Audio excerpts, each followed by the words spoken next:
Everybody, what's up? I'm fixing my necklace. What's wrong with my necklace? Everything's like backwards. Okay. How are y'all? Welcome, welcome, welcome.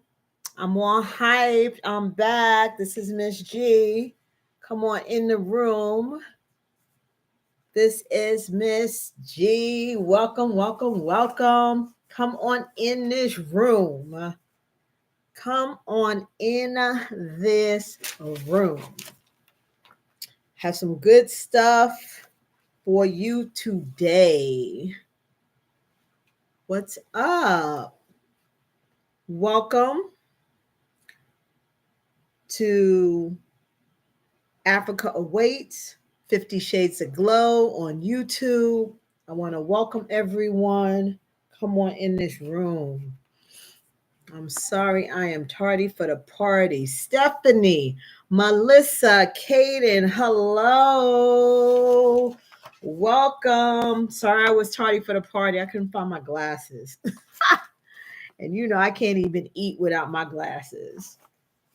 How are y'all? Welcome. Come on in this room. Come on in this room. Let me get my pen so I can write down who is coming in the room. I want to welcome everybody. We are talking about, excuse me, I'm so sorry. There's hope it right. Hey there. What's up, YouTube? What's up? Africa Awaits. Welcome, y'all. Hello, Miss Stephanie. Hello, Miss Melissa. Hello, Kaden. Hello, Novella. Of course, my pen don't work. It's all right. It will be okay. Welcome. Today, we will be talking about citizenship, getting citizenship in South Africa. Now, when I was doing the research, and for most of the people that, I talk to every night, a lot of people have not gone to the continent. So I was looking at the requirements for citizenship, but I'm feeling that's premature, but I'm not going to talk about the steps to citizenship so you can plan for it, right? So because with getting citizenship, you have to be there a certain time, okay, for requirements. It's not something, Courtney, Hannah, what is this? This is a long name. Hammer Maria. Hey there, welcome. Welcome, welcome, welcome. Anybody in the YouTube chat? Not yet. So yes, I saw that there is a time length minimum that you have to live in the country before you are granted citizenship. Now there are several visas that you can get, long-term, short-term visas. We're going to talk about that too. So I am going to include the visas. And because, as I said, a lot of people have not been in a country long enough to qualify for citizenship. People think that, I want to be a citizen, I apply and I'll get it in 6 months. No. What I've been seeing in most of the countries, it's like 5 years that they want you to be there on a consistent basis. So what we're going to do is basically build this cake, right? Because who's that? Nakita.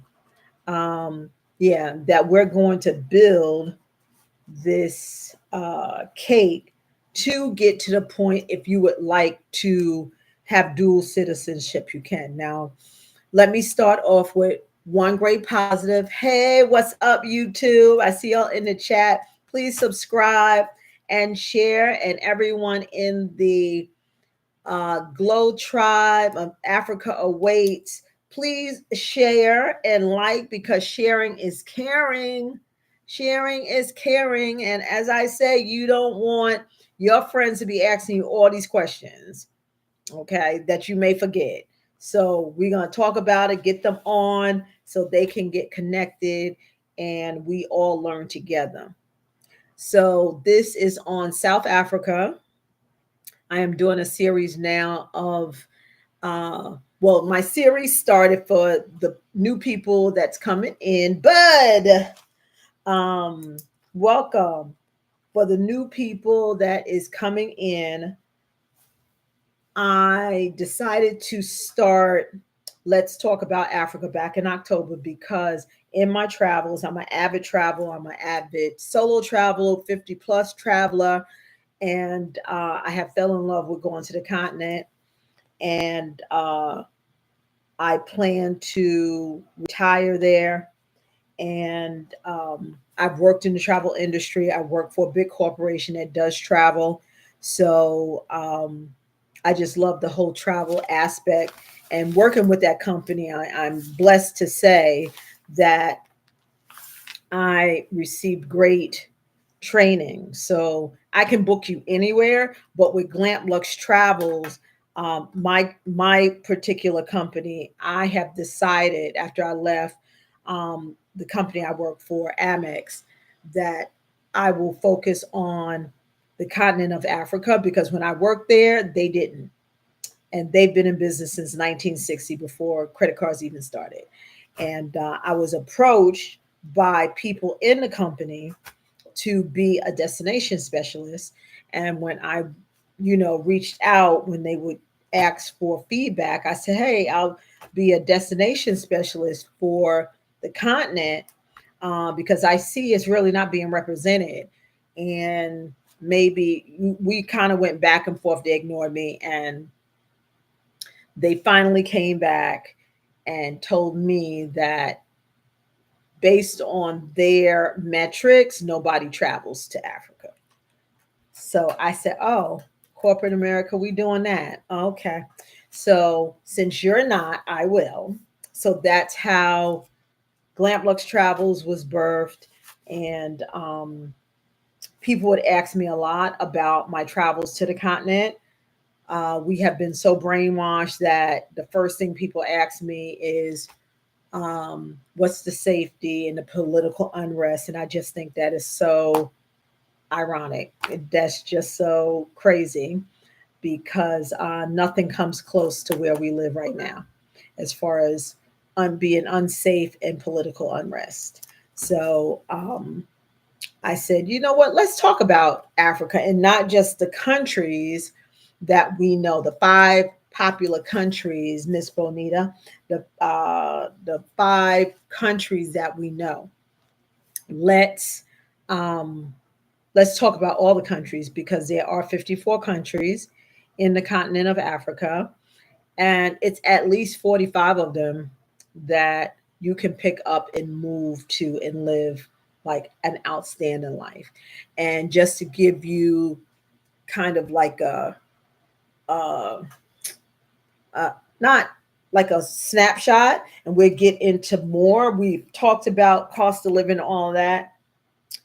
All of the African countries, all, not some, all, are minimally 60% to 91% less cost of living than living in the United States.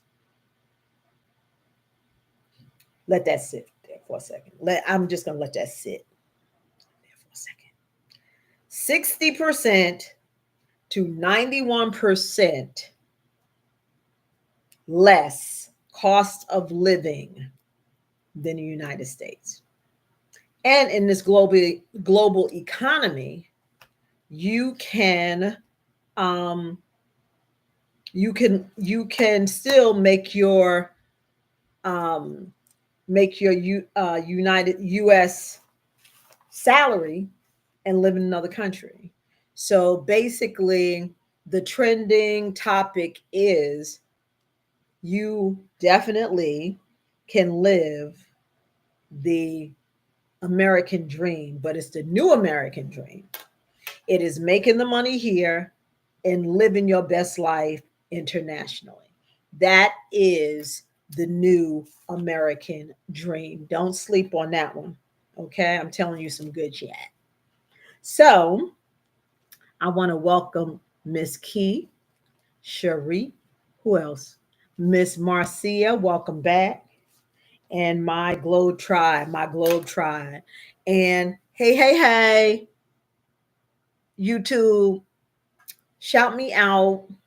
So just wanted to give you all a tidbit of that. We're going to go over all of that. So we're talking about South Africa today and the citizenship process, but I am what I'm feeling the need to do, just researching the citizen process, and a lot of people that have not visited the country yet, the getting going through or talking to you about the citizenship process is, I don't want to say a waste of time, but you have to, it's levels, and we have to go through those levels and processes first.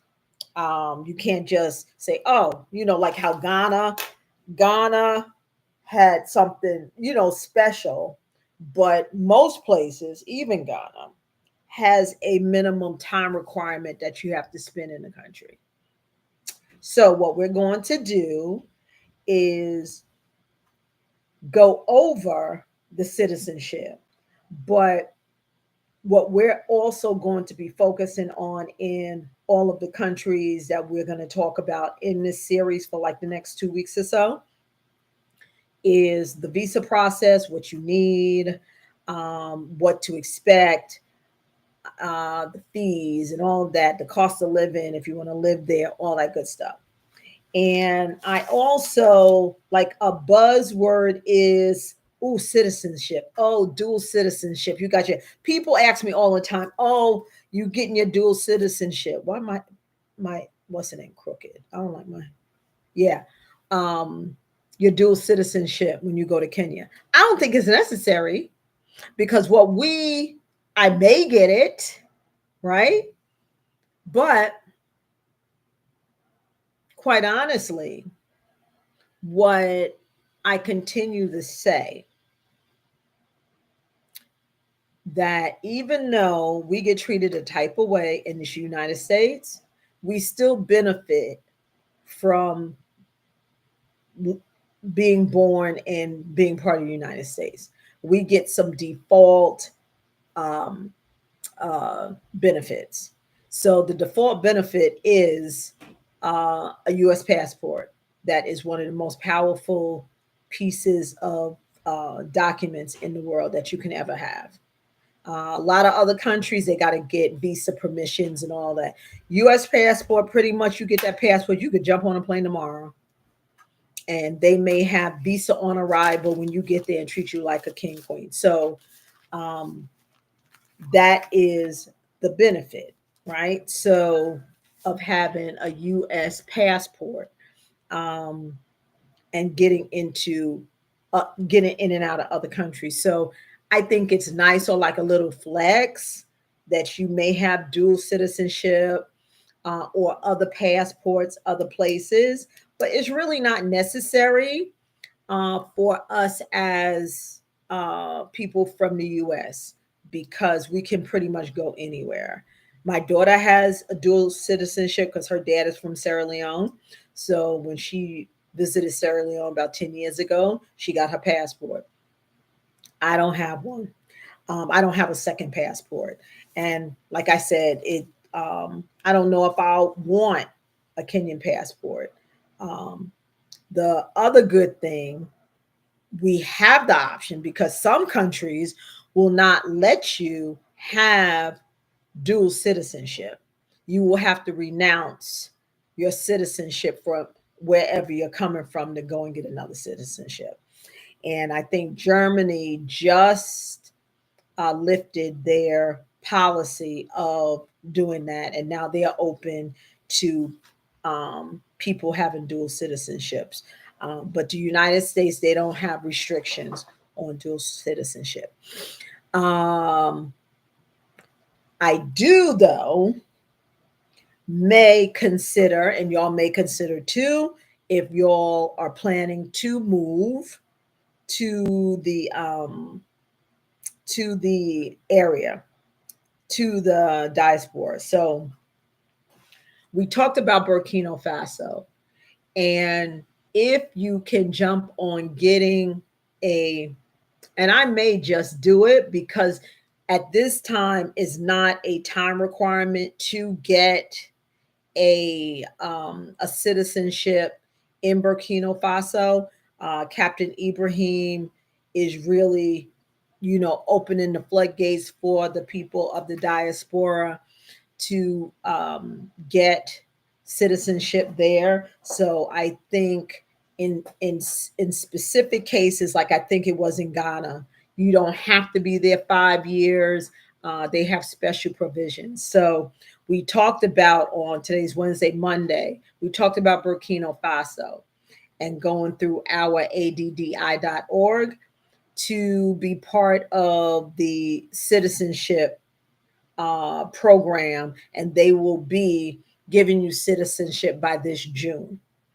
Now, the reason why I say that, and I'm going to get back to the country at hand, South Africa, is that what the African Union is planning is to, instead of people getting a passport here, if you have an African passport to any of the African countries,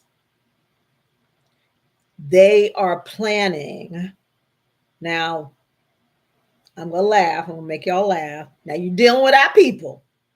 Now we from the U.S. and we be wondering, where we be getting it from. We get it honest from our people. I just gotta say. So there is on the table that is called One Pan Africa. I think it's One Pan Africa. It's a global, well, an African global passport that you can travel to any country throughout Africa. So that's supposed to be on the table to get, if you have a passport to one African country, you will be able to apply to, it's called One Pan African or something like that. I had it written down.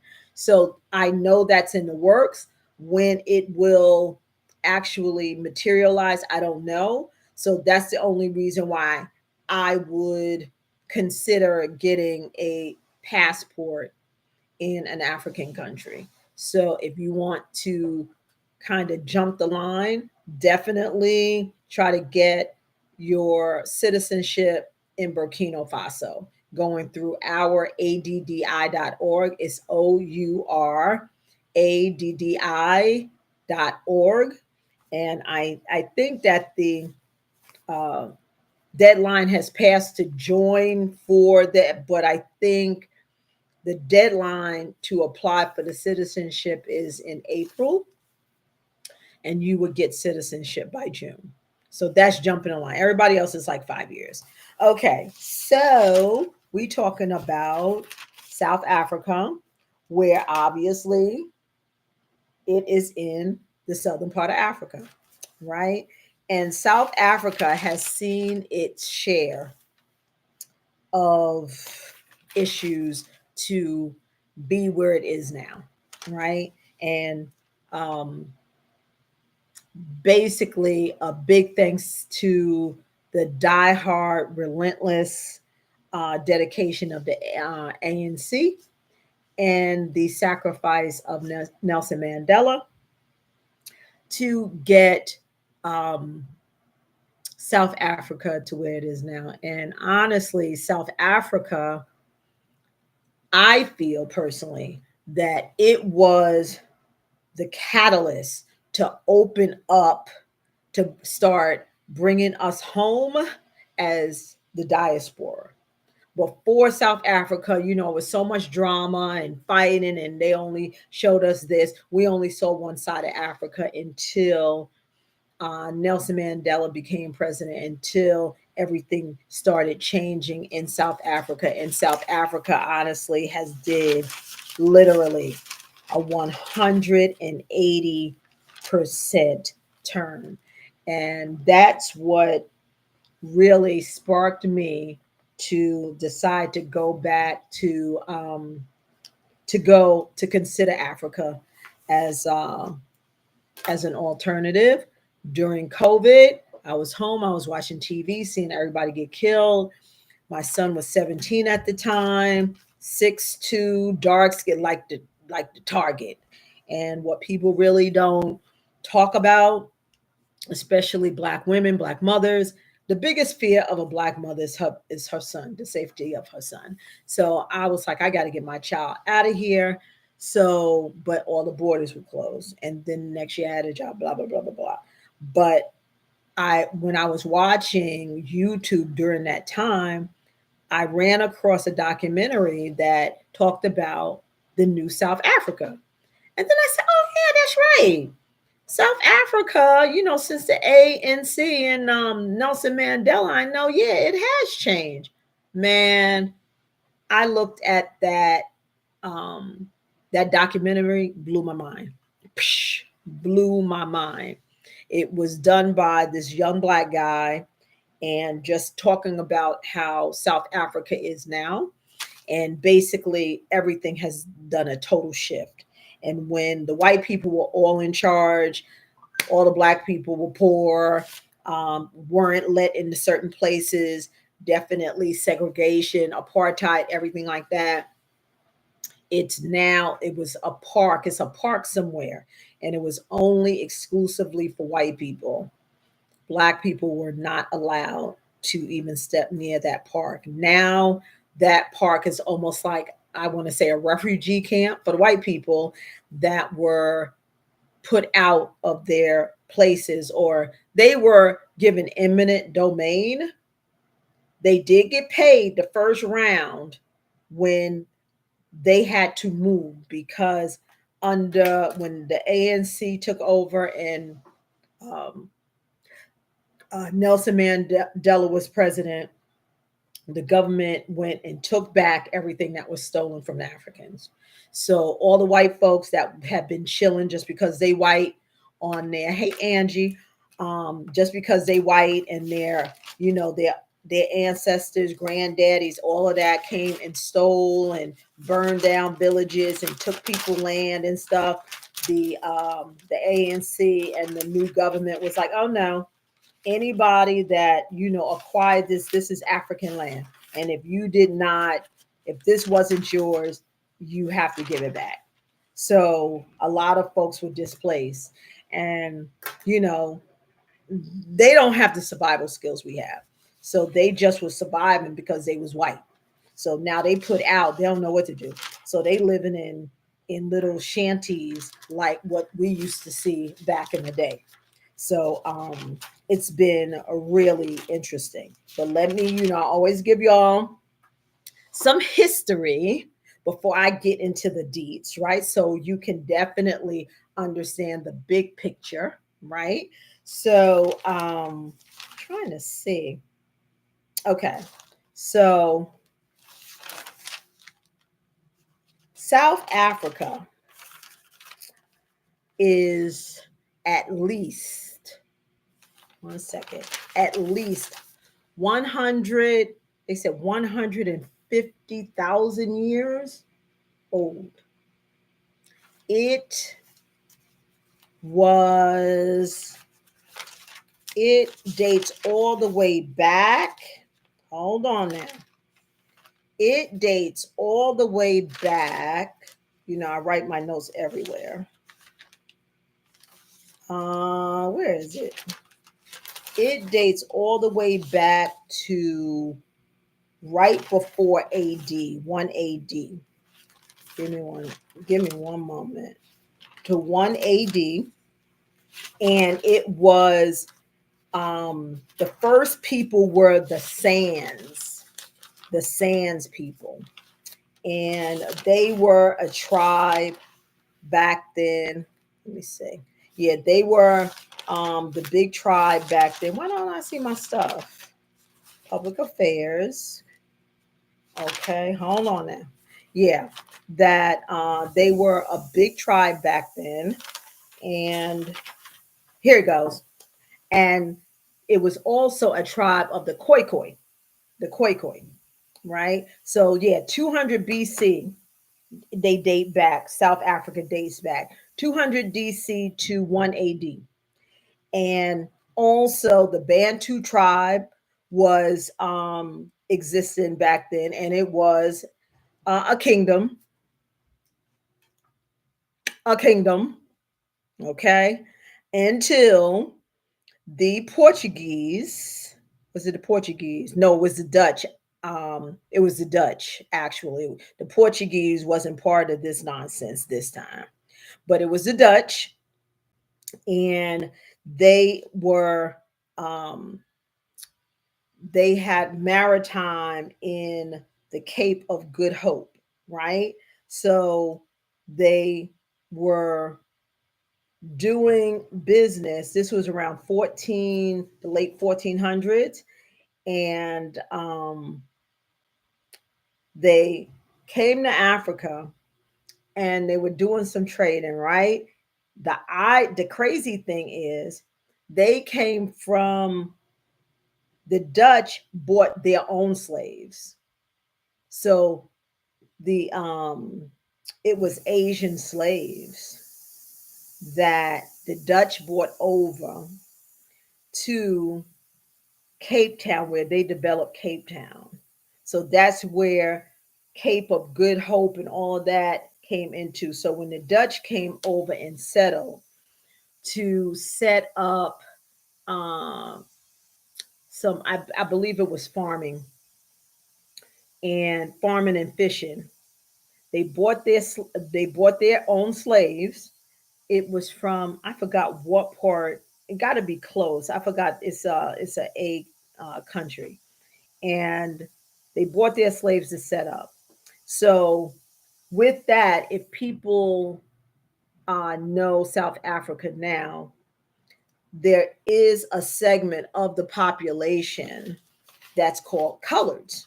Now, we were called coloreds, and we to feel a type of way, but there is a segment of the population in South Africa that is legitimate. I be stumbling over my words. Y'all know. Anyway, so called coloreds, right? And then they called Cape colors back then.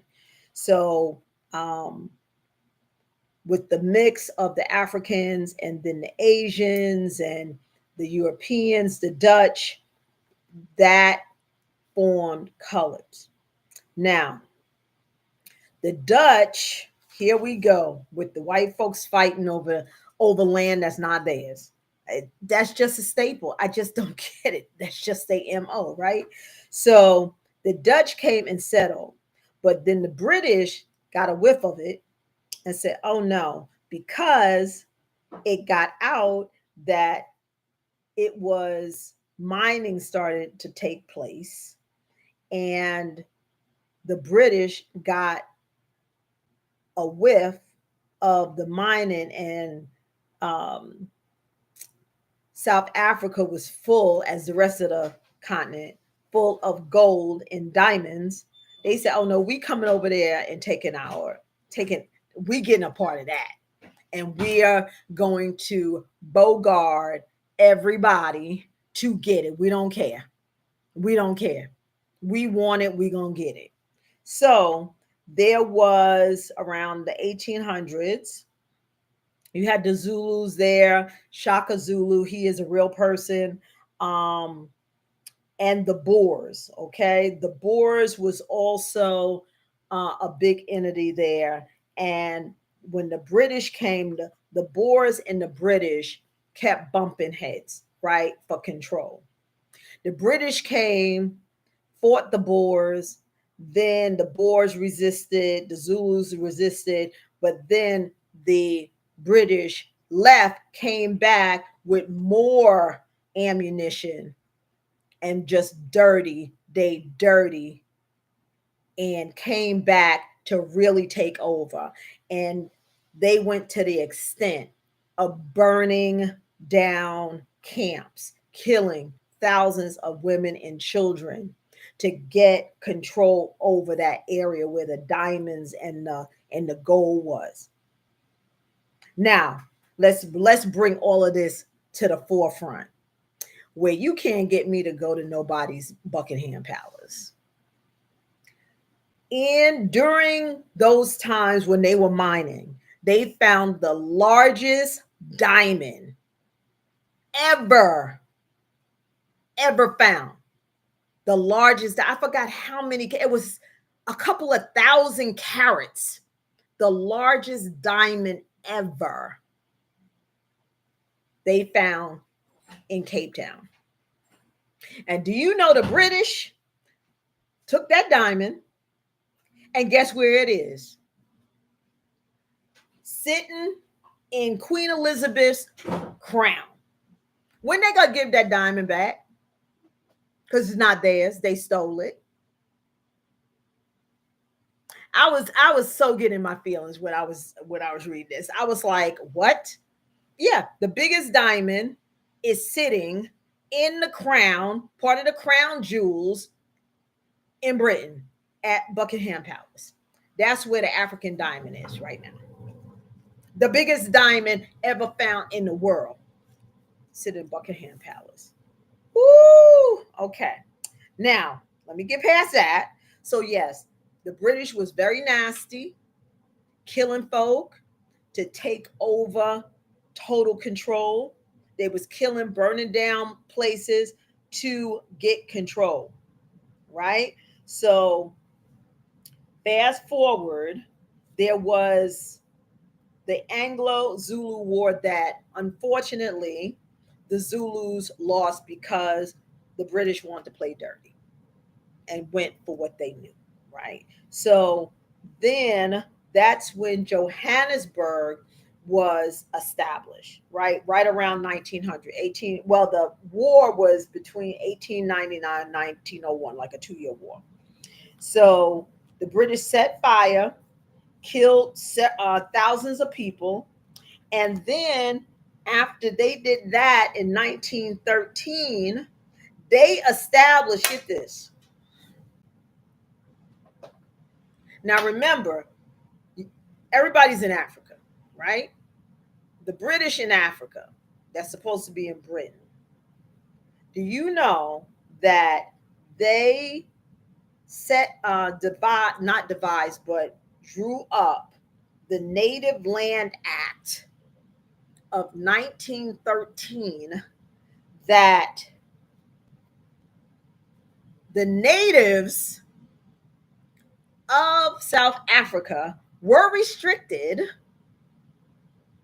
to their own land.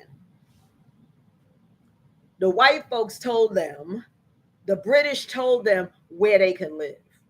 And they were restricted to not being able to live in certain places. And that's like kind of when that whole apartheid started like being birthed. Now, apartheid did not kick in until 1948. And in 1948, apartheid started. And they, purposely segregated everyone.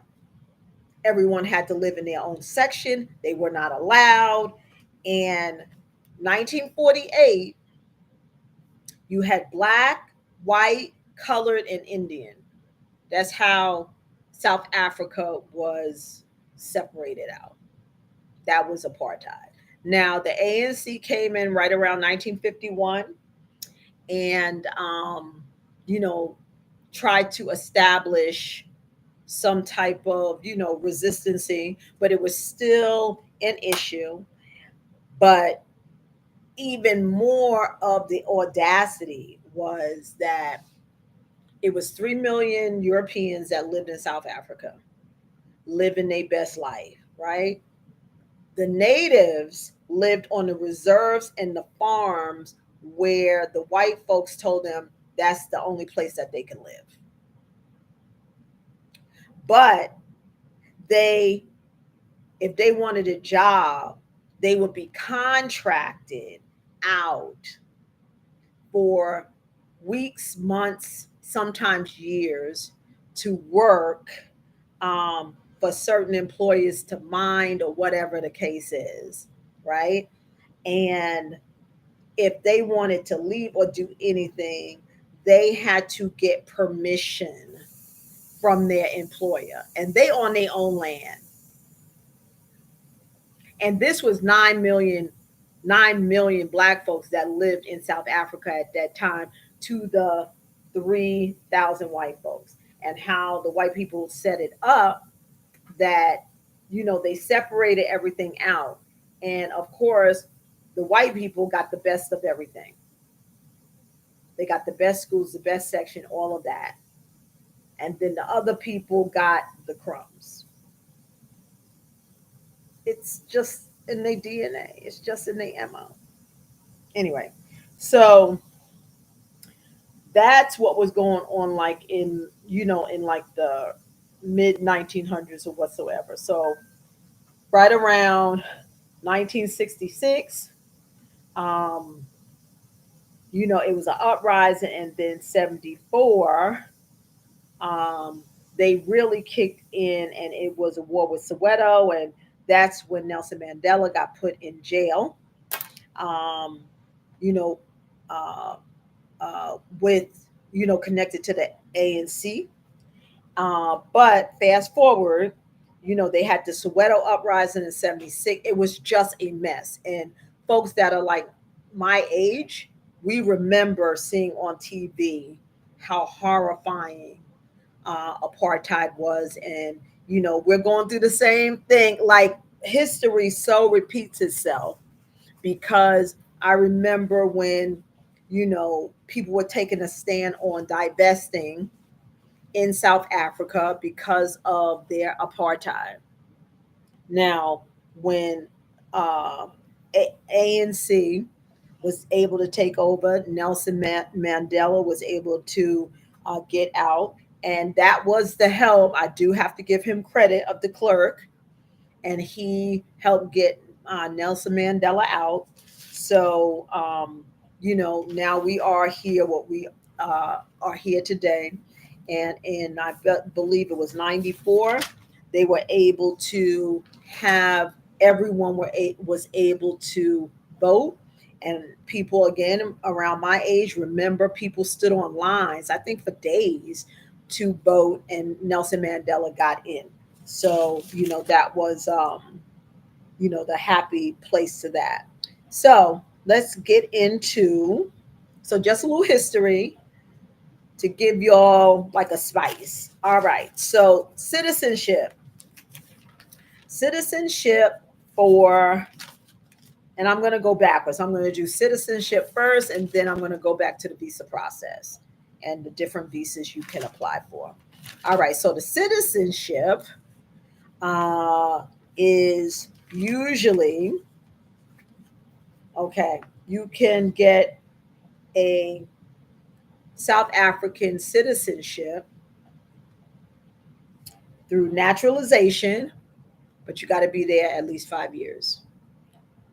Descent or adoption by birth of a parent, or determination of citizenship status. So that's if you're there on a work permit, but everything is like 5 years.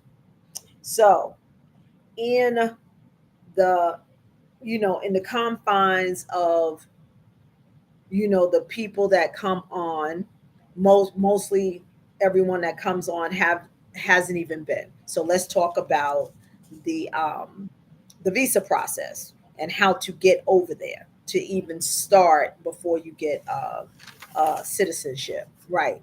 So there's several visas that you can get um, to go to South Africa. So you can do, of course, the visitor visa.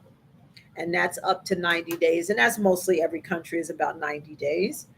And you can get a study visa.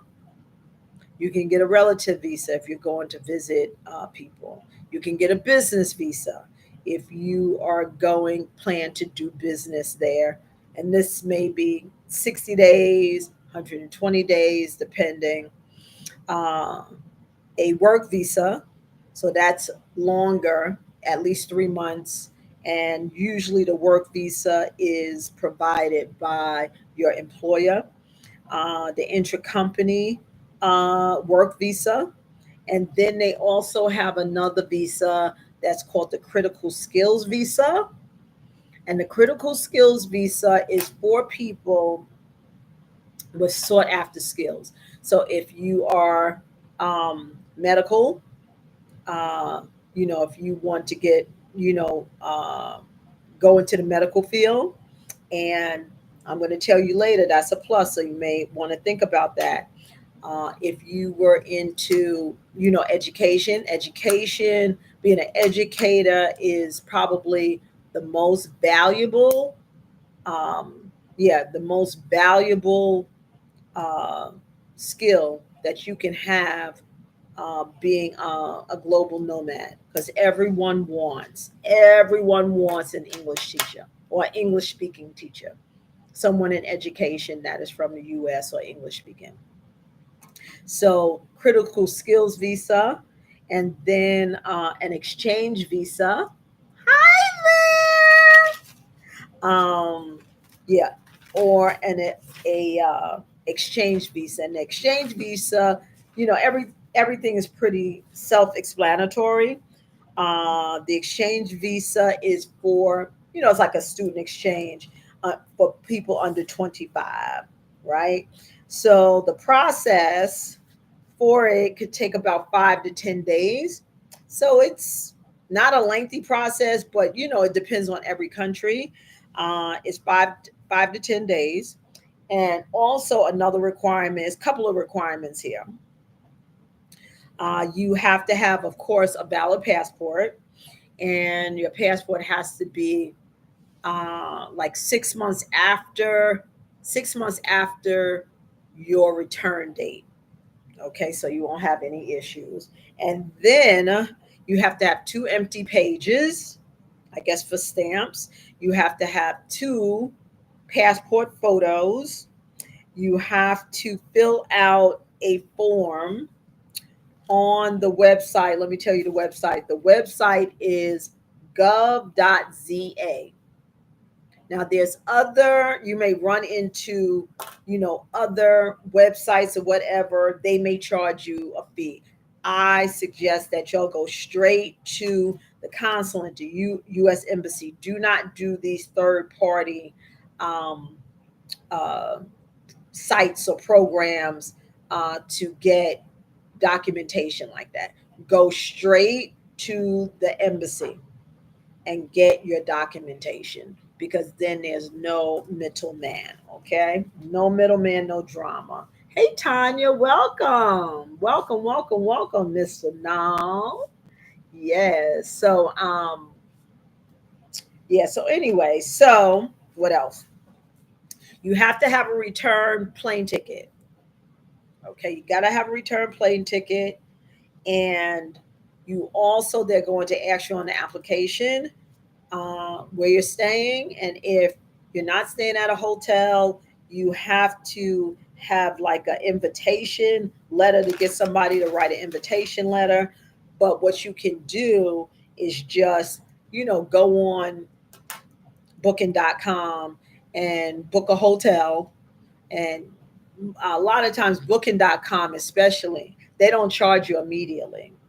They don't charge you until like a week before you travel, so you can get the hotel name from there. And a lot of times they don't check it, but they need to have that information. Critical skills visa, yeah, the critical skills visa. Do you have the skill visa, Tanya? You want to come on? Has anybody? Who's gone to South Africa that's in the chat?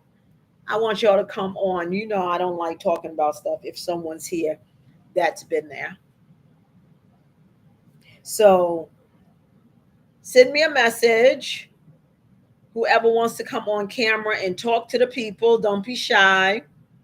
And again, sharing is caring. YouTube, please like, share, and subscribe. And uh, Africa Aways Facebook people, please share and like. Okay, what is that? What you say?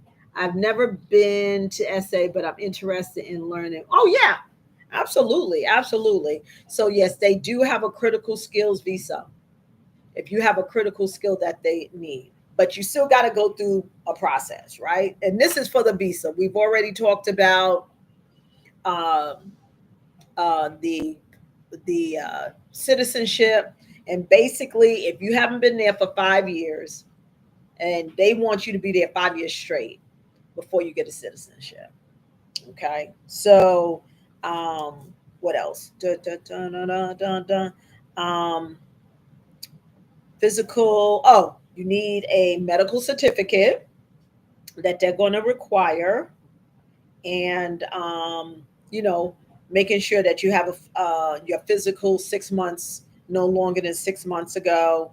And they did have this other requirement to, you know, if you had like it's called radiological or something if you, to make sure you don't have any like respiratory issues.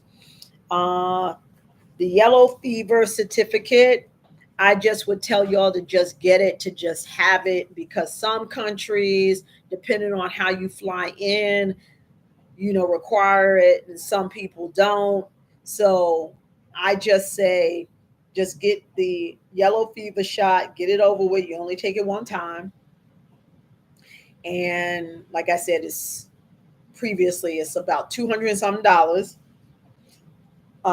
Some, I've been told that some insurances cover it, most don't, but you can use your FSA to pay for it. And it's a one time thing. And I'm just telling y'all, I'm not a I'm not a shot person. I don't trust what they putting into my body. So I only do shots if I have to.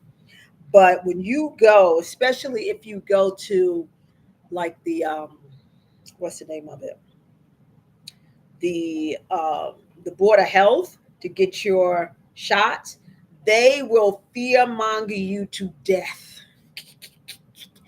They will fearmonger you and tell you that, you know, oh, you need this shot and you need this, and oh my god, and don't even touch the water, not even brush your teeth with it, because you know you're going to get sick.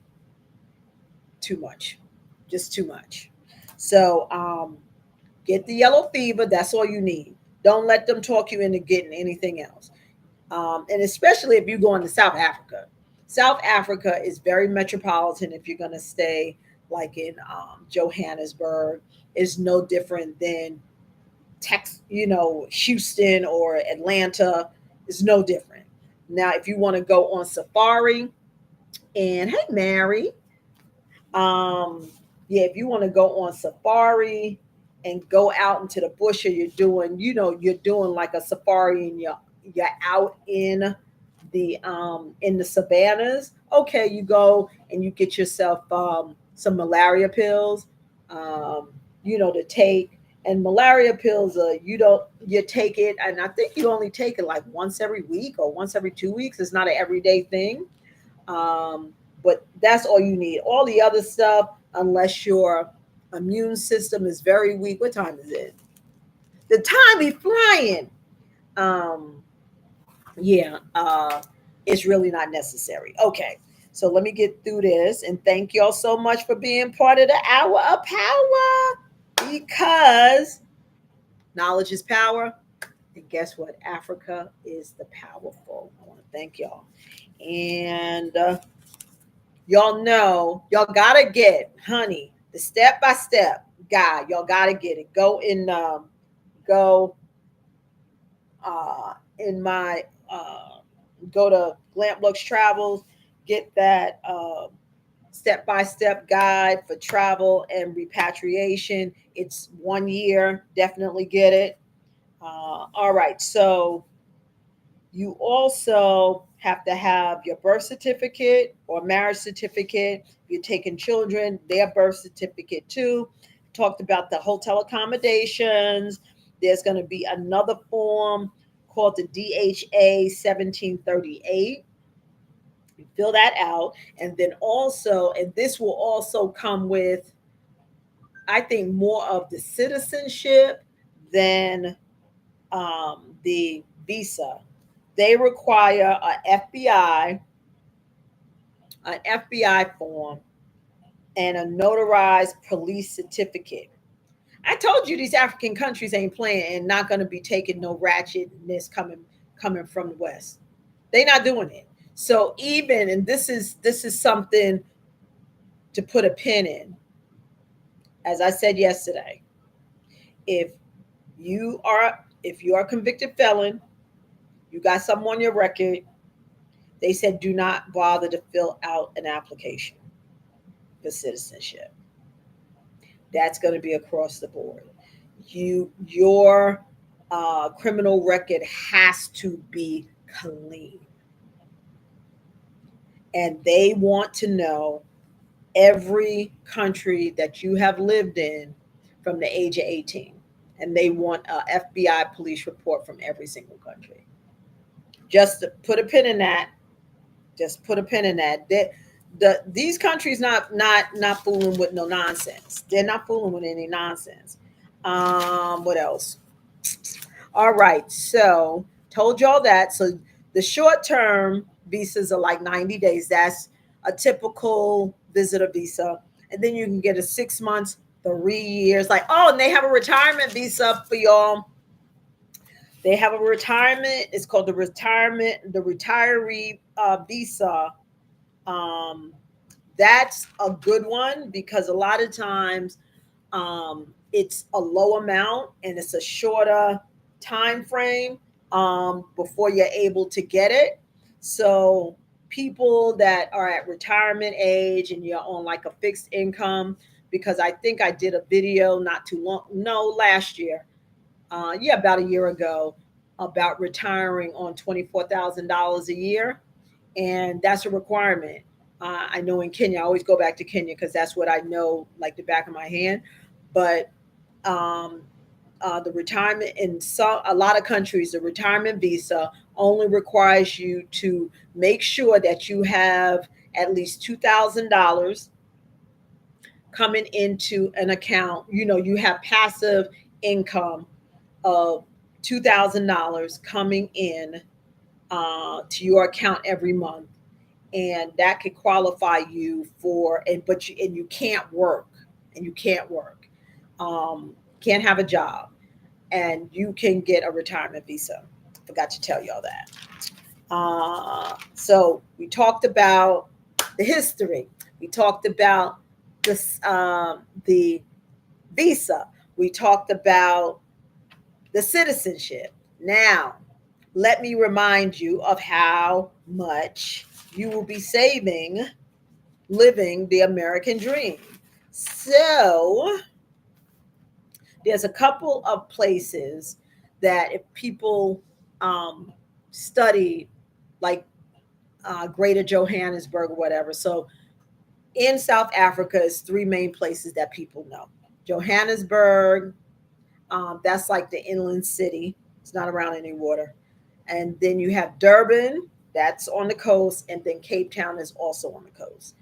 Now, one of my friends, I'm not being biased, I'm just putting it out there from people that I know that's been there and the advice that they gave me, because when I first started thinking about Africa, I automatically went to look in Johannesburg, and but I wanted to always be near the water. So I said, well, let me look at Durban and Cape Town. And one of my friends told me, and it kind of goes back to the history, is he said Durban and Cape Town Well, Cape Town is very colorist. So like the the city center where the money is. Hey, Miss Ernestine, I called you. Um, yeah, the city center where the money is, you will see that is very white. And then as when you go out, the shades just get darker, darker. And then by the time you get to the townships, it's African, like dark skinned African, and then the economics is totally different. Like it's rough, total difference. And then in Durban, um, he shared with me. He said, it's a lot of Indians there, and they also have some racist undertones. Nothing like the United States. They don't do it overtly. They're very micro aggressive with it. So just to put y'all a little on game with that. And yes, so that is that's just like a little thing with that. All right, so in South Africa, talking about Johannesburg, um, you have the city and then you have townships. So when you talk about townships, that's code for poor areas. Just saying. So Sandtown is probably is from what I'm told is the richest mile. It's about a mile, square mile. They said that's the richest square mile in Africa, Sandtown. So you got Sandtown and Rosebank.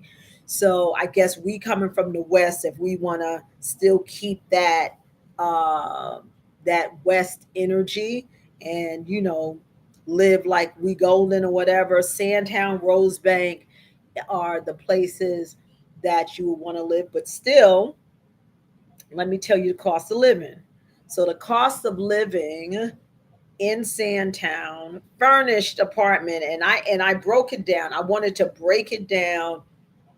Sandtown, Johannesburg to the United States, right? So in Sandtown, where it's the richest square mile in Africa, $800 for a one bedroom, furnished, concierge, and I think you get cleaning service. $800.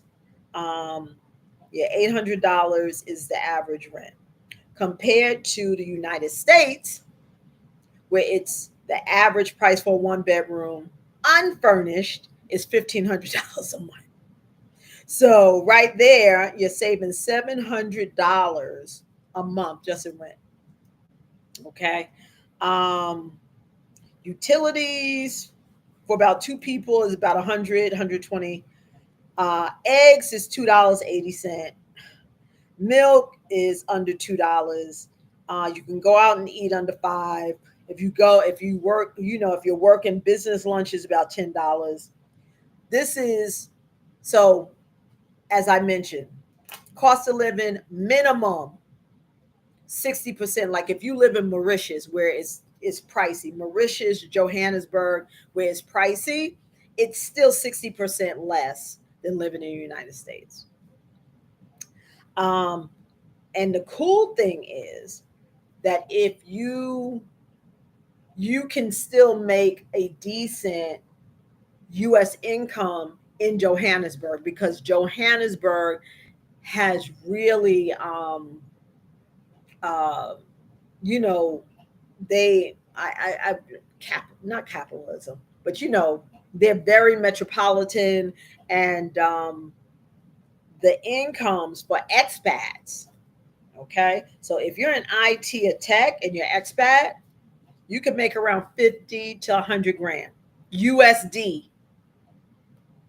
Now you're living comfortable here. If you're single, not anymore. $100,000 is like low middle class now, but you can make, if you're in IT or tech in Johannesburg, you could make 50 to $100,000 a year. If you're in finance or banking, you can make 60 to $120,000. This is USD. If you're an engineer, you can make between 55,000, 110,000. If you're in the healthcare industry, you can make 45 to 90,000. If you're in education, if you're a teacher, you're making the same thing that you would make here. You could make 30 to 60,000 in education in Johannesburg, and your cost of living is 60% less than in the United States. Just saying. And high demand uh, positions are senior managements and specialized consultants. So, since um, the continent of Africa and the different countries, even though they are moving quickly, they still need, um, they still seek for consultants from the West to really strengthen their systems, really strengthen, yeah, really strengthen their systems. So, what they want to continue to critique is running their businesses like with systems, with the logistics of it, because they have businesses. You go to the bank, you go to an attorney or whatsoever, and they're in business, but when you really, it's a difference. Like, you can go to the bank and they still do stuff with paper. Like when I went to the bank, what does it say? Alisa is mommy. What?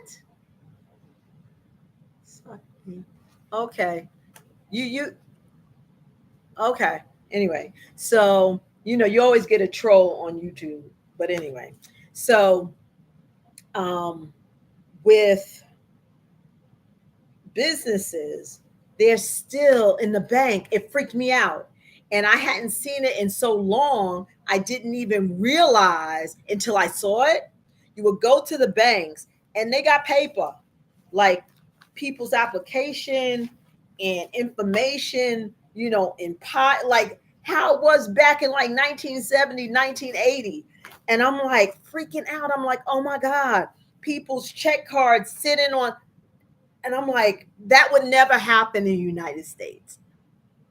Everything, even now, you sign on a pad. No one sees anything. You sign, you put in, you click or whatever. It was paper. So they need, in the emerging markets in the continent, they need consultants to really tweak their business systems. And if you can tweak their business system, you're making tons of money. And you're a consultant. So you don't even have to work for anyone. So if you work for a big corporation here and you retired and you worked in HR or any type of senior management, you can be a consultant in any of the countries in Africa and get probably paid well into the six figures, because you are offering and setting up systems to help their businesses run better and more efficient. And most of these countries, they want to run like the West. And so they really welcome that. So that's just something to think about, right? So that's it for today. That's it. Anybody have any questions? I know, Miss Tanya, it's crazy, crazy. As my daughter says, crazy work, crazy work. Yes. So South Africa, put a one in the chat, y'all, if y'all are planning to visit South Africa, or if you have visited South Africa and when, put a one in the chat. Put a one in the chat. So tomorrow, I believe it's Sarah Leone. Let me see. You're welcome. Y'all, thank y'all for coming on. Y'all give me energy because I be running all day. And I'm telling you, I come home 6 o'clock, 7 o'clock, I'll be like, oh my God. And after I do my live and be with my Glow Tribe and my YouTube 50 Shades of Glow, y'all give me energy. So tomorrow is, I think it's Sierra Leone. What's tomorrow? Tomorrow is the 6th. Yes, it's Sierra Leone. Tomorrow is Sierra Leone, about going through the process. So again, I've kind of tweaked it to not only talking about the citizenship, but also talking about the visas to get to the country and the history, to give y'all, some context and background, and incentive to spend your money on the continent and not these places that they big up, that we as a people help build.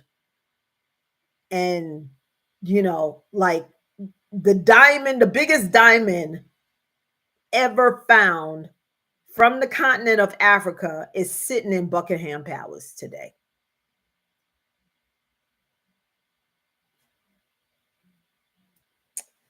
Are y'all picking out what I'm putting down?